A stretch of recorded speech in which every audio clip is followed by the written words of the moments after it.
Assalamu alaikum wa rahmatullahi wa barakatuh. Welcome, guys. Today we're going to be not reacting to the video, but there's a debate that happened in the speaker's corner where you have Brother Shamsi and another brother, I think it's Maturidi or Barelvi or something. But that's beside the point. They were arguing about Shirk and the issue of Istighatha, okay?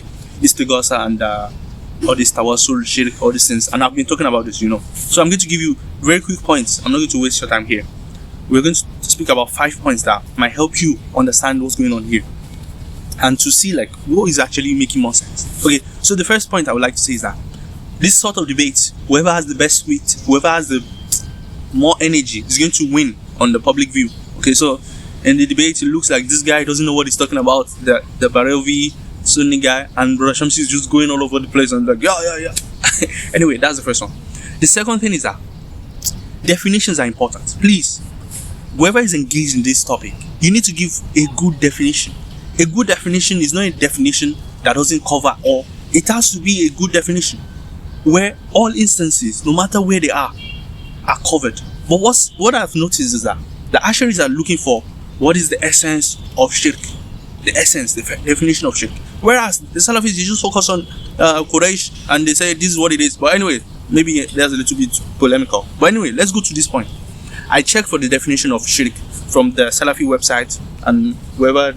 This is one phrase that I found. They said, asking other than Allah as you would ask Allah. So look at that term. The most important part is as you would ask Allah.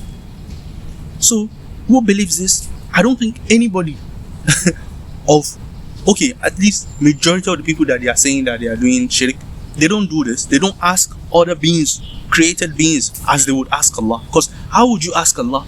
And by the way, when I give you these 5 points, you understand what I'm saying more. So let's go to the first point. Think about the intercession on the Day of Judgment. What's that all about? Intercession on the Day of Judgment, there's hadith talking about that people, the entire human race or something, or every people of every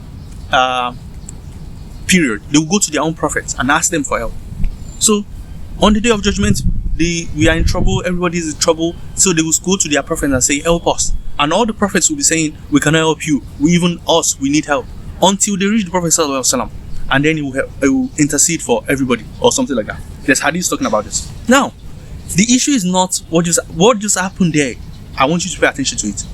The very act of asking those people, if the Salafi position is correct, why would we ask other than Allah when we are in danger on the Day of Judgment? Whereas it's only Allah that can actually help us. Why are we asking the prophets that help us and they are directing us? And they are not telling us that, hey, you are doing shirk. Why are you asking me? Ask Allah. They are saying, see, I cannot help myself too.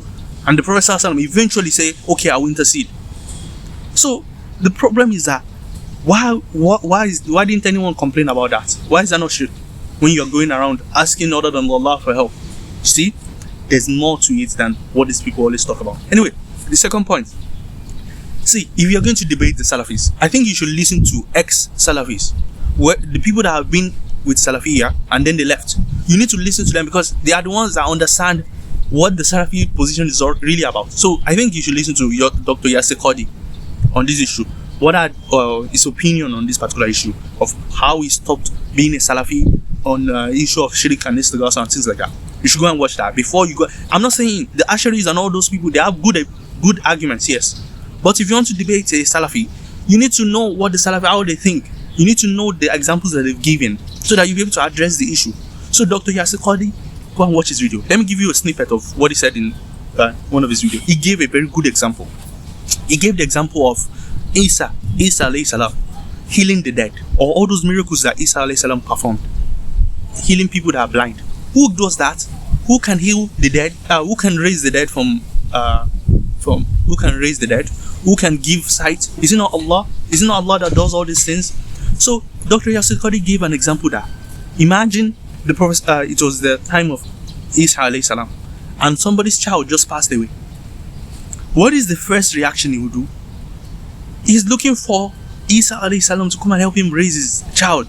He runs and he finds him. Is this shirk? Answer that question. Is this shirk? Of course it's not. But answer the question. Think about this issue.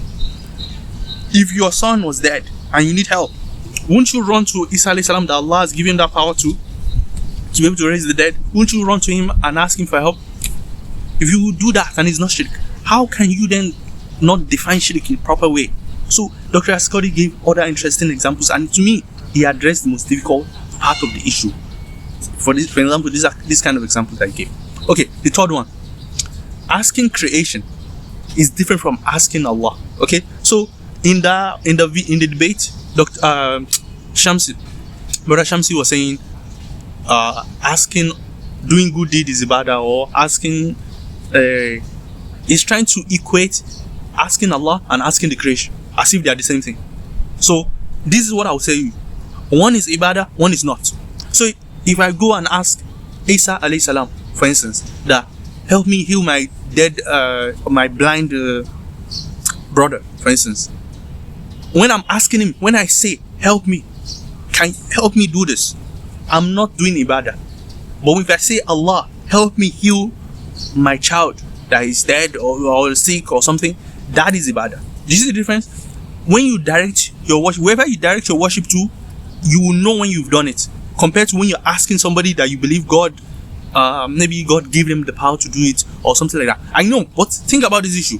If that one is not shirk, how, when you ask Isa alayhi salam to help you heal the blind person or the dead, to raise the dead, if it is not shirk, how can you then define shirk in another way? Is he only allowed for Isa alayhi salam and the prophets that shirk can be done with them? Na'uzubillah. You see? So when I'm asking, let's say I need a cup of tea, but this is a trivial issue. Why would I ask Allah for a cup of tea? But let's say you can even do that. Let's say I say, I need a cup of tea, God, help me, I want to drink tea before the end of this week. That is ibadah. But if I ask my friend, hey, I need a cup of tea, please, can you buy it for me? That is not ibadah. It's different. So people know when they're asking God for something, and they know when they're asking creation for something. They know the difference between the two. You guys are trying to lump the two together and then blind take free everybody. But anyway, that's the third one. The fourth one is that they ask us, why are you always looking for excuse for people that are doing shirk or something similar to shirk? Why are you always looking for excuse for them? Because you guys are, once you have defined, okay, this is what they say. They say, why are you always looking for excuse for something that can be shirky? We are not looking for excuse for fun, because you guys, we've know what you guys have done historically. The moment you say someone is a mushrik, when you say it's a shirk and you see people doing it, what did the people suffer? Innocent people, they get killed.